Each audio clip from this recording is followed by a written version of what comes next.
We call them road racers, but of course they're not really racers.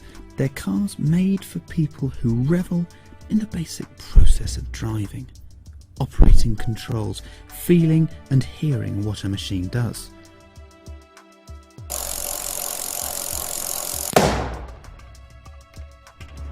The EVO 10 RS recaptures that EVO greatness from versions 5 and 6. It's light, cheap, has an interior made from melted Tesco bags, but it goes like stink. Does jumps too.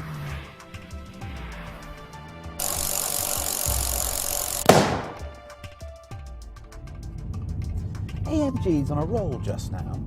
The C63 sticks it right into the M3's nose, and the new E63's a corker. I ran an SL63 and absolutely loved it. But if you want to trace the start of this turn, the start of AMG becoming something really great, I reckon it might be this car here, CLK 63 Black Edition. Haven't driven one of these for a couple of years. It does this.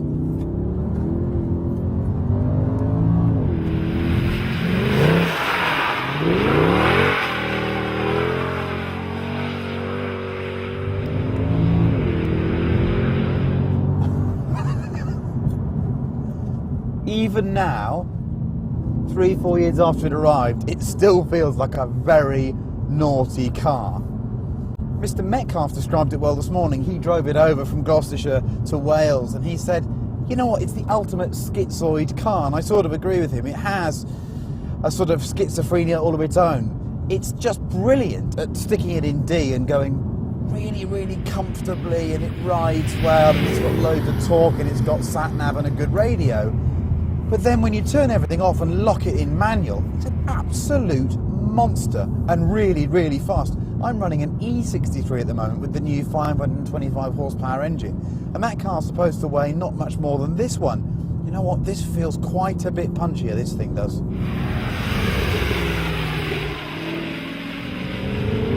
And it's dripping with character. I mean, it's so good looking from the outside.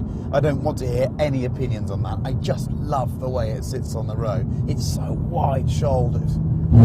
Little things like when the transmission warms up, this little gear lever, this stubby bit of aluminium on the top here, it warms up too, and it just feels nice and warm in the palm of your hand.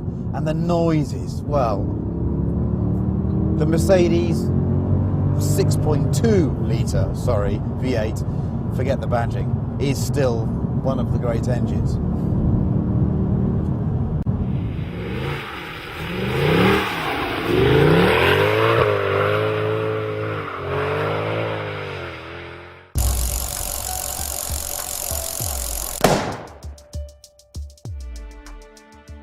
Believe me when I say that these two belong in the same picture. That's right, a 25 grand Renault and a £110,000 Porsche belong together. The Megane R26R feels nearly as special as the Porsche. It's got a carbon bonnet, fixed bucket seats, a slippy diff to drag you from the turns, and enough cred to be, honestly, the most exciting hot hatch ever made.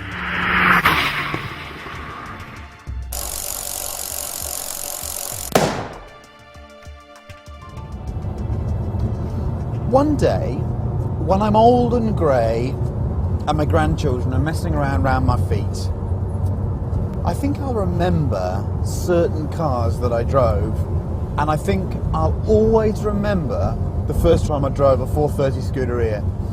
It just had an immense effect on me because I didn't believe that Ferrari could really do a car like this. And they did. They did it so, so well.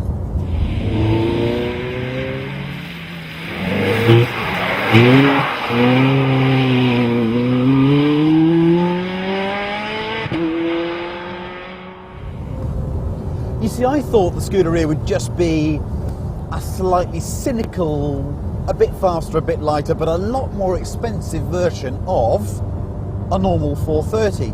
But of course it wasn't. The moment you got in it, you could tell from the lack of carpets, from the specification, over 500 horsepower and yet so light, you could tell that they'd really gone to town on it. but the systems were something quite new, and the 458 Italia really is just a continuation of what they managed with this car.